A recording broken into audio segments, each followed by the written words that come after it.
The Republic of Turkey is a close ally of the United States. It is also a key member of NATO.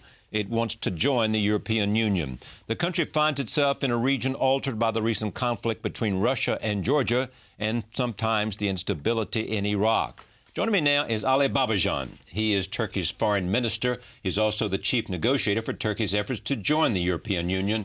He is in New York to attend the annual meeting of the United Nations General Assembly. I am pleased to have him at this table. We have met before. This is his first time here at the table, so thank you. Pleasure. Thank you for the invitation. Tell me what you hope to accomplish here. What's Turkey's objective in these conversations at this General Assembly meeting? Turkey is a country which is trying to contribute to peace and stability in many parts of the world, but especially in its close vicinity. Turkey is a neighbor of Balkans, Caucasus, Middle East, Central Asia, and North Africa. And in the middle of such dynamic and vivid area, we have quite a busy foreign policy agenda, I would say. So for those who say geography is destiny, maybe. I would say exactly. All right, let's talk first about Georgia, because that happened recently. Sure. Well, tell me how you think that crisis started, who provoked whom, and where is it now, and what is the role of Europe, Turkey, Russia, the United States, and the Georgians? The Caucasus had many frozen conflicts for many years, especially after the collapse of the Soviet Union. The problems in Abkhazia, in South Ossetia, in Nagorno-Karabakh, actually always existed there, but we refer to them as frozen conflicts. And these conflicts are actually very risky because in a time where nobody expects, this could just turn into serious problems which influence not only the immediate neighborhood but in even far away place of the world. And there were already tensions going on between Georgia and South Ossetia, Georgia and Abkhazia. And these tensions then turned into tensions between Georgia and Russia, then into Russia-US tension, and eventually Russia-NATO tension. So a small region of the world where you don't really have that many people living, but then if these problems are not handled properly and timely, these could really erupt into events which are probably not expected or liked by anyone. Who started it? We never got into a blame game of who started, but it's, I think, no secret that this tension, this conflict was there for 17 years, and this was not addressed. This was not resolved. Russians were already ready, I would say, for some kind of a conflict. They were already militarily getting prepared for something bad. On the other hand, Georgians, they wanted to have more say and more control on Georgians living in South Ossetia. And when we just look at the sequence of the events, Georgians started an operation, but then it immediately turned into a response or a reaction by the Russians. So the Russians was a reaction to a Georgian. Then it is all the events which followed into probably events which nobody expected. So especially the fact that the Russian troops got out of South Ossetia and Abkhazia and getting into further deep into Georgia, I would say, was a real source of worry for all of us. And actually, it was the fourth day of the war that my Prime Minister and myself, we were in Moscow, talking with President Medvedev, Prime Minister Putin, and Foreign Minister Lavrov all together. And we had long discussion about how we can actually help stop the hostilities and let the diplomacy and political dialogue to work. Your impression is the Russians are interested in what? What's the Russian agenda? Now, it is not just one or two things. It does also have some history. I think a series of events like the independence of Kosovo, and then the fact that Georgia and Ukraine were being prepared to be members of NATO, and then the arrangements between the United States and Poland about the missile shields and so on. So all these steps, all these events, I would say, were taken as threats by Russia. And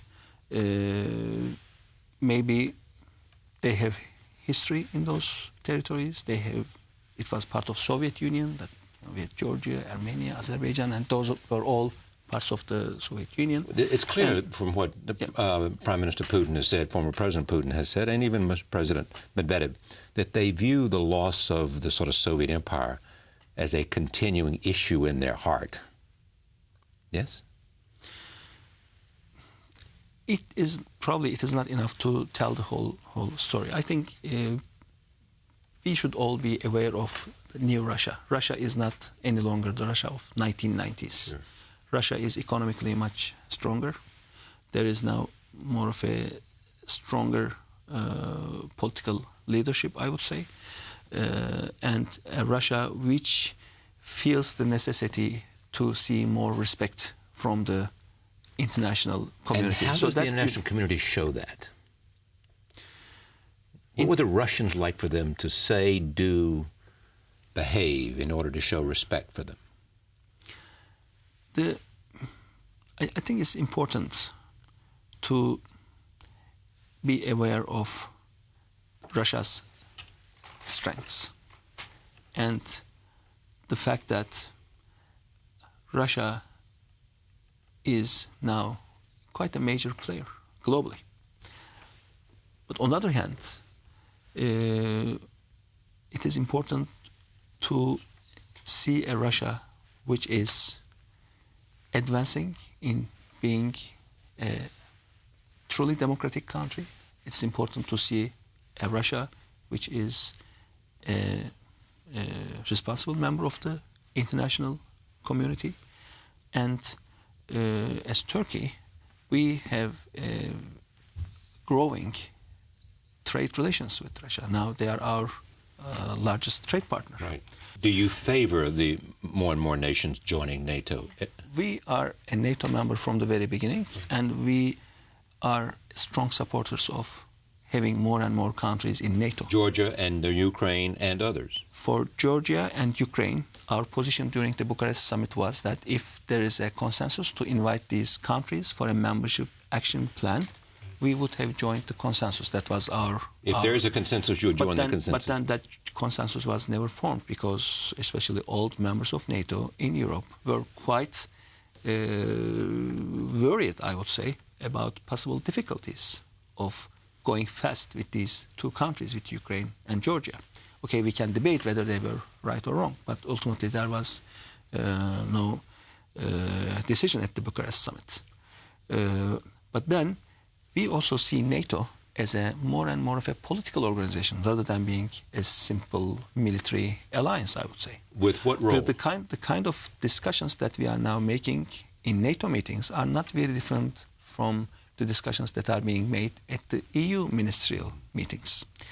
So NATO is now more and more discussing political aspects of the relations. And it is an alliance where more and more countries are sharing some common values, some common ideals. So in a way, having the Baltic countries, for example, in NATO, or having the Eastern European countries in NATO, in our view, was very important for them, first of all, to get into the security umbrella, and then this security umbrella would help them with their own internal reforms, because with maybe one or two exceptions, all of these countries are now also EU members. So in a way, they had to go through very detailed political and economic reforms. They had to adapt themselves to the EU acquis, all the rules and institutional structures of the EU. And especially when they switched from a communist system to a very different system, a guidance, a strong framework for those countries were very important. And EU and NATO provided them very strong frameworks for becoming truly modern nations and being truly belonging to the well-accepted understanding of the international community. Because of Russia's economic strength and because of the consolidation of power in Moscow, do you see it having an impact on the alignment of countries in the Caucasus?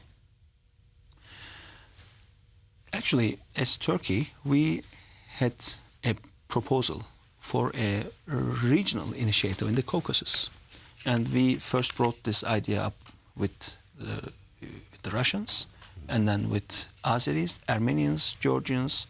So a platform where we can have intense dialogue, where we can have targets, where we can have mechanisms for dispute resolution, and also where we have some common principles.